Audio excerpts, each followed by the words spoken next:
بسم اللہ الرحمن الرحیم۔ آج صبح جب میں نے آلو والی ٹوکری میں جھانکا تو جھاڑنے سے بھی کوئی نہیں نکلا۔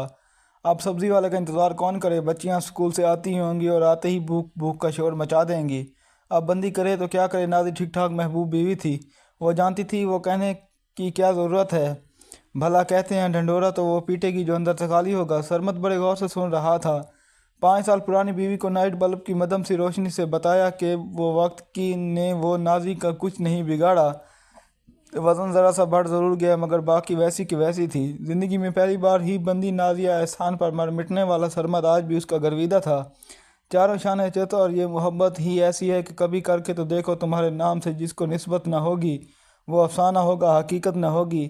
تو پھر بندی نے کیا آخر جو آلو گوشت بنانے میں کامیابی حاصل ہوئی، کرنا کیا تھا؟ میں گئی سیدھی ایزا کے گھر، بھائی 2 4 آلو ہی دے دو۔ کہنے لگی نازی آپی پرسوں ختم ہو گئے، انڈے پڑے ہیں فریج میں، وہ بنا لو۔ تمہیں تو پتہ ہی ہے سرمد، انڈے مجھے کتنے برے لگتے ہیں۔ بی فوراً ہائی ہو جاتا ہے۔ کھانے کے بعد والا عذاب کون جھیلے گا؟ پھر میں نے دیکھا فیض بھائی صاحب بازار سے ہو کر آ رہے تھے، بہت سارے نیلے پیلے شاپر اٹھا رکھے تھے۔ بیچارے بیٹھنے کی بجائے فوراً بازار آ گئے اور آلو لا کر دیے۔ پھر بنایا میں نے مزید مزیدار گرما گرم آلو چکن کا سالن، کیوں اچھا بنانا ہے۔ آخر میں اس کی مسکراتی آنکھوں میں گول گول گھومے۔ بہت اچھا لگا مجھے، بنایا کس نے؟ وہ پھیکی سی ہنس دیا تھا۔ اور نازی وہاں کے جانے کا سن کر، اس فیض بھائی کے صاحب کا نام تو فیضہ بہن جی ہونا چاہیے تھا، لانتی کہیں کا ہر جگہ دستیاب ہے، پتہ نہیں یہ کہاں نکل آتا ہے۔ ایک بار پھر دلی میں نازی کے بہنوئی کو کوستے ہوئے وہ خاموش ہو گیا۔ فیض نازی کا اکلوتا بہنوئی تھا اور ایزا چھوٹی اکیلی بہن تھی۔ بہن سے محبت کی حد تک تو سب ٹھیک تھے، چلو بہن ہے وہ بھی چھوٹی، مگر نازی کی عقیدت فیض بھائی صاحب سے بھی کچھ کم نہ تھی۔ فیض بھائی اندر آئیں نا، بیٹھ جائیں، آپ کے لیے چائے لاؤں۔ بھائی بچوں ریموٹ فیض انکل کو دے دو اور تنگ بالکل نہ کرو، یہ بری بات۔ رمشا بند کرو یہ چیخ و پکار، انکل کیا سوچیں گے؟ یہی نہ کہ رمشا اور آمنہ گندی بچیاں ہیں۔ یہ وہی ریموٹ تھا جو اکثر نازی ان کے ہاتھ سے چھین کر بچوں کو تھما دیا کرتی تھی۔ بچیاں یہ 4 دن ہی کھیلنے کودنے کے ہیں اور آپ ہیں کہ اس منحوس ریموٹ کی خاطر بچیوں کی طرح منہ پھیلا کر بیٹھے ہیں۔ خبروں کے لیے اخبار ہے نا آمنہ، چندہ فاروا پاپا کو اخبار اکٹھا کر کے دو۔ اخبار کے اوراق کچھ بیڈ کے نیچے اور رنگین صفحہ پر محترمہ نازی صاحب تشریف فرما ہوئی۔ او سوری سرمد، یہ بچیاں بھی نہ ہوش بھلا دیتی ہیں۔ اچھا بھلا بیٹھ کر پڑھ رہی تھی، اب اوپر چڑھ کر بیٹھی ہوں تو یہ لیں ٹھیک کر دیا، اب ناراض تو نہ ہو۔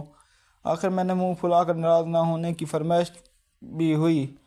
اینک کہاں رکھی تھی؟ یہ بھی ذرا یاد کر لیں۔ اوہو یہ لیں ادھر ہی ہے، آپ چلیں میں چائے لے کر آتی ہوں۔ سرمد فطراً محبت کرنے والا انسان تھا اور نازی کے لیے تو یوں ہی تھا کہ اس کے دل میں جگہ ہی جگہ تھی۔ وہ اکثر LAD سے دور ہی رہتا مگر یہ فیض، اس کی دفعہ تو خوب غصہ آتا۔ یہ نازی کو بچیوں کے 4 دن کیوں بھول جاتے ہیں؟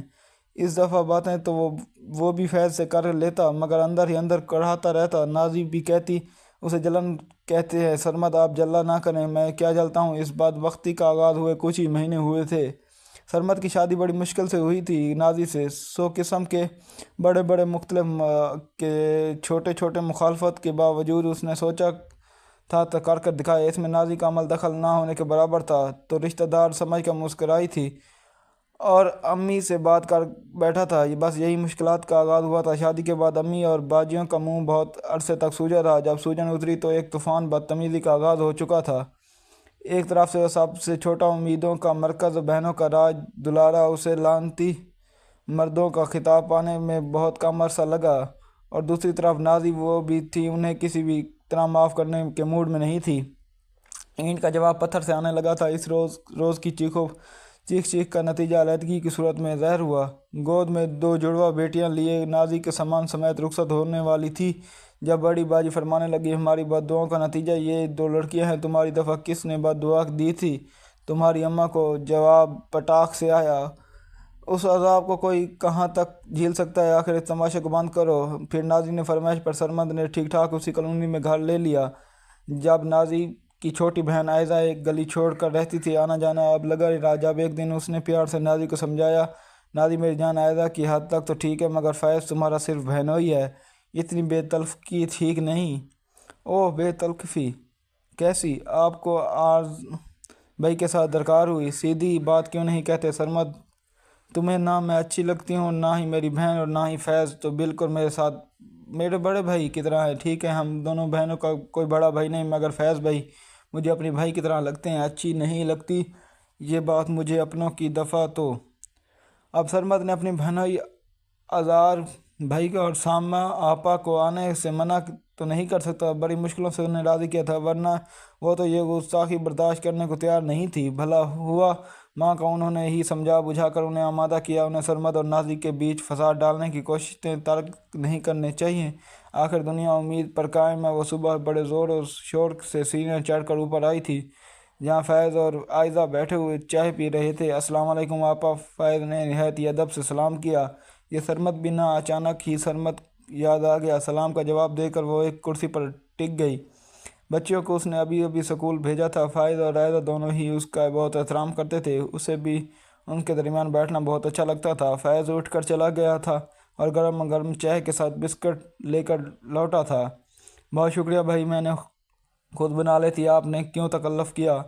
اس کی سعادت مندی پر اسے جی بھر کر پیار آیا تھا۔ یہ کتنا اچھا آدمی تھا اس کا بہنوئی، یہ خیال کرتے اس نے اکثر ان کی طویل سیڑھیاں چڑھتے ہوئے چائے پیتے ہوئے کبھی ان کے گرم کمرے میں اور کبھی ٹھنڈے کمرے میں بیٹھ کر آیا کرتا تھا۔ یہ چھٹا مہینہ تھا، اس کی چھت پر بڑی ہمسائی کی رشتہ داری جو دل میں ٹھنڈ ڈال دیتا کرتا تھا۔ اچھا اب میں چلوں ورنہ؟ اور فائز بھائی بازار یہ بچیوں کے فیورٹ نوڈلز لیتے آئیے گا۔ ارے یہ 100 روپے آپ رکھیں، آپ کوئی زیادہ سامان تو نہیں ہے، یہ میں لے آؤں گا، اللہ تمہیں پیارا سا بیٹا عطا فرمائے۔ پیسے واپس پکڑتے ہوئے نازی نے خوشی سے دعا دی۔ یہ اپنے جب اپنوں جیسا سلوک کرتے ہیں تو کتنی خوشی ہوتی ہے، ایسے ہی نازی کو بھی ہوئی تھی۔ ہاں بس اسٹاپ پر آپ دے دیجیے اللہ۔ پچھلے مہینے بھی لیڈی ڈاکٹر کو چینک تھی، ان گولیوں کو ٹیکوں کا کوئی فائدہ نہیں ہو رہا، آپ کوئی مشورہ دیں۔ فیضہ نے اپنے دل کی باتیں کہنا شروع کر دی تھی، اس نے جلدی سے نکلنے میں وہی عافیت جانی تھی، پتہ نہیں وہ اور کون کون سے مسائل بیان کرنے والا تھا۔ فیض بھائی بھی نہ بھلا کہنے کی باتیں تھیں، اسے سن کر شرم محسوس ہوئی۔ عائزہ نے بھی یقیناً اچھا محسوس نہیں کیا، پریشان ہے نا، اس لیے نازی نے خود ہی سوچ لیا تھا بات مہنگائی بچت اور اپنوں کی بے وفائی اکثر پہنچ جایا کرتی۔ اب ہائے اب بندہ کیا کہے۔ آج نازی نے گھر کی صفائی بہت دل لگا کر کی تھی، سارے پودوں کی کاٹ چھانٹ اور پھر بعد میں سامان کی لسٹ بنا کر۔ سرمد ایک ہفتے کے لیے شہر سے باہر گئے ہوئے تھے، اس کے پاس بہت سارے پیسے موجود تھے، اب اس پہ کوئی چیک اپ اینڈ بیلنس نہیں تھا، اسی وجہ سے وہ اچھے خاصے پیسے بچا کر بھی لیتی۔ سامان کی مختصر لسٹ سے لے کر وہ گھر سے نکلی تھی۔ فائز بھائی بھی صاحب بھی مل گئے، بازار جا رہے تھے۔ آپ بھی آ جائیں، میں ان کی بائک کو غنیمت جانتے ہوئے نازی ان کے پیچھے بیٹھتی ہے۔ راستے میں ان کی ساری گفتگو لب و لباب یہی تھا کہ مہنگائی بہت ہو گئی، اف کتنا بولتے ہیں۔ نازی یہ سن کر تھک چکی تھی، مگر وہ بول کے نہیں تھکے تھے۔ اس نے پالک، آلو، چنا چاٹ اور بہت سارا دوسرا سامان خریدا۔ فیض بھائی نے آرام سے اس کا انتظار کیا اور وہ دونوں سیدھا ان کے ہی گھر چلے آئے۔ چائے پینے کے بعد جب باری شاپر اٹھانے کے لیے سیڑھیاں اتر رہی تھی تو بے تکلف ہاتھ ان کے کاندھے پر آ ٹھہرا۔ وہ سمجھی عائزہ تھک جائے گی مگر میں اٹھا لیتا ہوں۔ ان کا ہاتھ یقیناً کہیں آگے کا بھی سفر کرنے والا تھا۔ وہ فوراً پیچھے ہٹ ہوئی تو شکر تھا کہ ایک بڑی چادر سے اس نے لے رکھی تھی۔ یہ سارا سامان میں خود لے جاؤں گا، پیچھے ہٹے آپ۔ اس کا لہجہ ایک دم بہت سخت ہو چلا تھا۔ میں تو پتہ نہیں کیا امید کر رہے تھے، پھر ایک دم سے پیچھے ہٹے تھے۔ قصور اس کا بہنوئی کا ہرگز نہیں تھا، اس کا تھا جس نے اپنی حدود کا خود خیال نہیں رکھا۔ وہ کیوں رکھنے لگے؟ سنو تم اپنے بھائی صاحب کی طرف نہیں گئی؟ اچھا ہر وقت اچھا نہیں لگتا نا، آپ ہی تو کہتے ہیں ارے اتنی سمجھداری۔ آپ وہ اتنی سمجھداری کہاں تھی؟ اس منحوس بھائی صاحب کی حرکت کے بارے میں سرمد کو نہ بتاتی، خود ہی محتاط ہو جاتی۔ سرمد نے اسی بات کا پرسکون محسوس کرتے ہوئے چائے کا کپ تھا سرمد نے چائے کا کپ تھامتے ہوئے بولا، چلو یہ بھائی صاحب والا قصہ تو ختم ہوا۔ دوستو جس کا جو رشتہ اسی کو اسی کے اوقات میں رکھیں تاکہ کوئی بھی آپ کے بارے میں غلط نہ سوچے۔ امید کرتا ہوں آپ کو میری آج کی کہانی پسند آئی ہوگی۔ اگر کہانی پسند آئی ہو تو میری چینل کو لائک، سبسکرائب اور شیئر ضرور کریں اور ساتھ ہی بیل آئیکن کے بٹن کو ضرور پریس کریں تاکہ ہر آنے والی ویڈیو کا نوٹیفیکیشن آپ کو مل سکے۔